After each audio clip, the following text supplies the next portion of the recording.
It just seems like the spark of soul has left. Even the newspaper is reporting on it now, which is usually just funny pages and sports sections. I don't think the police are doing what they should be doing. If what Roderick says is true, then I have to assume the police are useless, and even in on it at worst. But what do I know? Manny seems to not care much about what's going on, like that. Sometimes I don't really know what's going on with that kid. November, Thursday. The snow is really starting to fall this week. I guess we are really getting closer to winter. If people weren't disappearing, I think we would all be celebrating. Every day I go to school, more and more people are missing from my classes. Things just don't feel the same anymore. Ever since the snow started, we've been getting snow days from school. At least I won't be able to see the destruction firsthand. Everyone is getting paranoid of becoming the next victim. We're collectively calling this the Great Taking.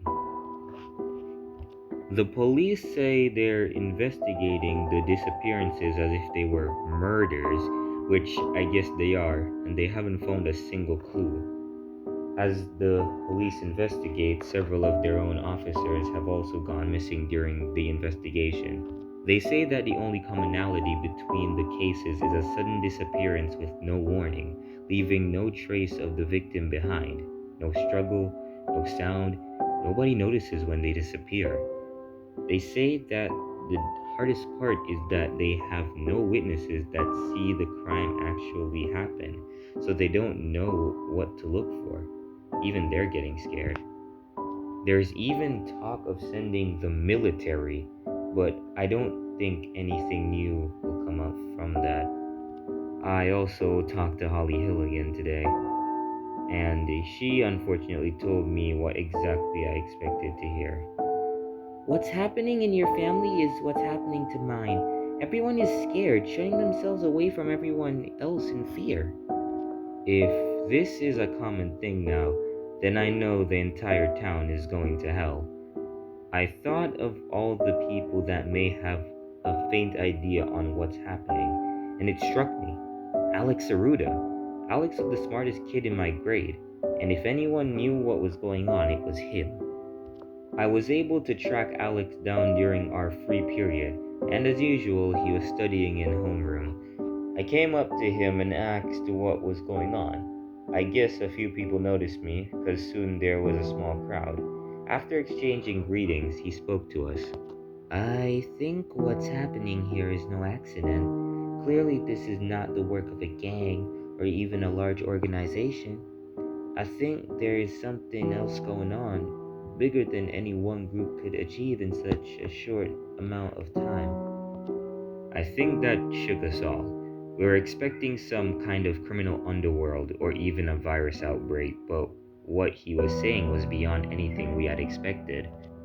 He went on. Alex explained that what we were seeing could be the cause of a government weapons test or some kind of conspiracy that went all the way up to some higher ups in the government. He explained that only somebody with the resources of a nation and the power of one could cover up the news. Alex said that if he was true, the reason our town was selected was that we would be too small for anyone to ever miss. This really freaked us out, and we decided we had heard enough. I think that after all that, we were all pretty paranoid.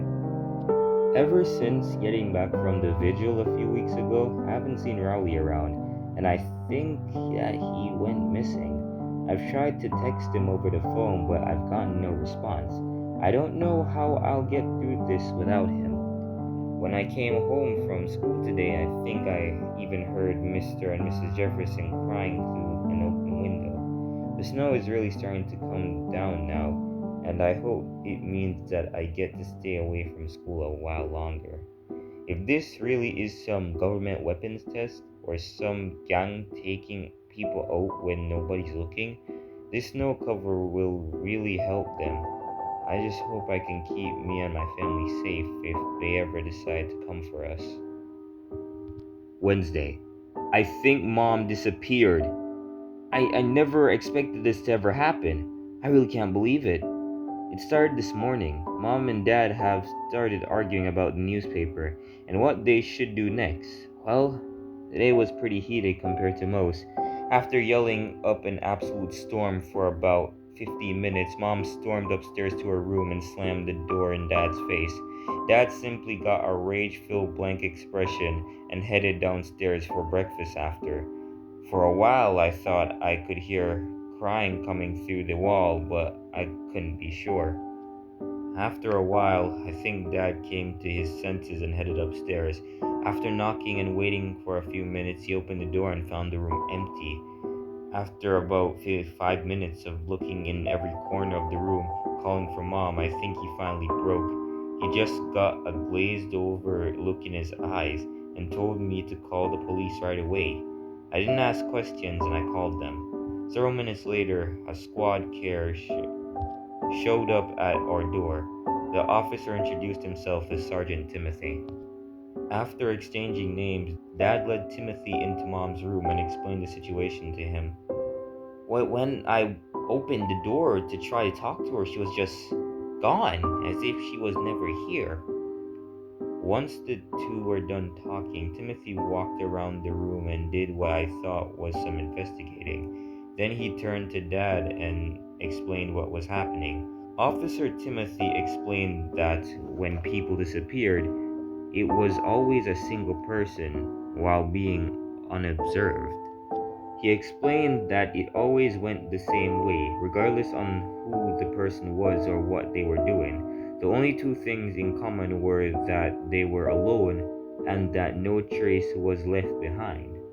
It was as if they left the room like nothing happened and then poof. After a brief talk, the officer explained that the station was overflowing with missing person cases and that there was literally nothing he could do. Even after Dad begged him to do something, anything, in the end there was nothing to be done. Then, unceremoniously, he left us alone. Dad got real quiet after that, sitting down on the couch for a while without saying anything for a long while. It seemed like our collective world was peeling apart, one family member at a time, and there was nothing either of us could do. After thinking for a while, Dad gathered me and Manny into the living room and talked to us. He explained that Manny was in my hands now and that I should be looking after my brother from now on. I asked him why he couldn't look after Manny since he was older. He explained to me that he was too old to look after Manny by himself and that I should be focusing on him. That sounded stupid, but I didn't argue with him. He simply gave me a pat on the back and went back to the couch, probably to watch more sports. But I didn't really care. After Dad was gone, I looked at Manny and asked if he wanted a drink. I swear, as soon as I said that, it seemed like Manny's expression changed to that of pure primal rage towards me. Though it seemed innocent, something inside me was terrified by it. I just gave him a look, then walked up to my room. As I'm writing this, I can hear Manny talking to himself in the next room over. I guess I'm the one who's looking after him now.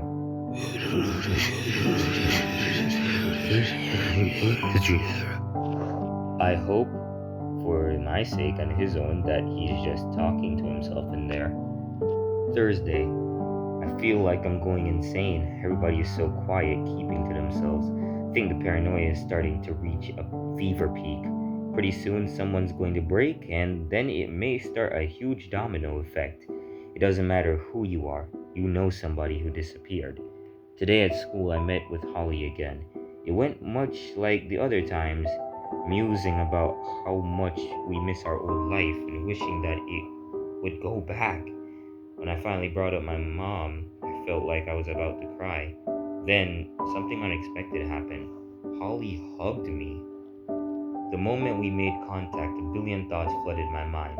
All I could think of in that moment was her, as if we were the entire world. Then we broke arms. It came back to my senses. I then noticed that everyone was staring at us. Me and Holly said our goodbyes quickly and parted ways for the time being. A couple hours later, during lunch, everybody was talking in the school lunch hall. I guess that, along with gossip, it was just something to get the situation off our minds. When I came home from school, Dad was sitting down on the couch watching the local newspaper. What, watching the local newspaper? However, one thing was out of the ordinary with him. He seemed slightly concerned. Not wanting to set him off any further, I went over to the family room TV and switched it on. That many people? How is that possible? Well, that's what the mayor's office said. 7%. This is insane. Apparently, 7% of Plainview is gone. Though it defies all possibility, our population is just shrinking more and more each day. They even say that the process is beginning to accelerate daily, so more and more people are disappearing. There are more and more people fleeing to Slacksville, but they've stopped accepting people. There are rumors that people who try to escape Plainview are unable to leave because of some kind of natural barrier that happened. The news then said that the mayor called in the military to clear up this whole situation and to find out once and for all what's happening. The police have all but given up, and more crime is happening daily. Sheriff's office is reporting as much as a dozen break-ins a day.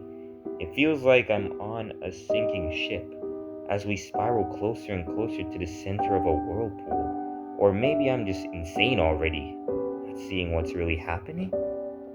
I decided to just take a nap for a while to forget about the events of today. After an innumerable amount of time, I was suddenly awoken by Dad yelling, "Up, up, up, let's go, let's go!" I guess it was time to have dinner, and since he was too lazy to do it, the job fell on me. Since I had actually never cooked dinner before, it didn't turn out so well. Eventually, I conceded and gave him junk to last the night. Once I gave Manny his food, I decided to just sit next to him and watch his kids' programming. It was dull, but it kept my mind occupied. After a while, I noticed that Manny wasn't entirely focused on the TV program as I expected. Instead, he was looking out the window onto the street. I couldn't quite make out what was there, but it seemed wrong. If you could understand that. Not that there was anything amiss or anything specifically standing out, it just seemed off. Like walking into an old building you used to visit and remembering almost forgotten things. I quickly averted my eyes and continued focusing on the television. As I write this, I can hear crying from the next room over. It sounds quiet, as if Dad is trying to keep it in. Mom is gone, Roger might be dead, or he might have gotten out towards one of the other towns, but I don't know. Neither does Dad. I can also hear something from next door, where the Jeffersons live. I think they're going through the same as everyone else in Plainview. If something doesn't change soon, I think I'm gonna lose it. Everyone is hurting, and I can't take it much longer. What's happening should be impossible. I don't understand it at all. Maybe I really am just starting to lose my mind. Or maybe that happened a long time ago. I don't know anymore.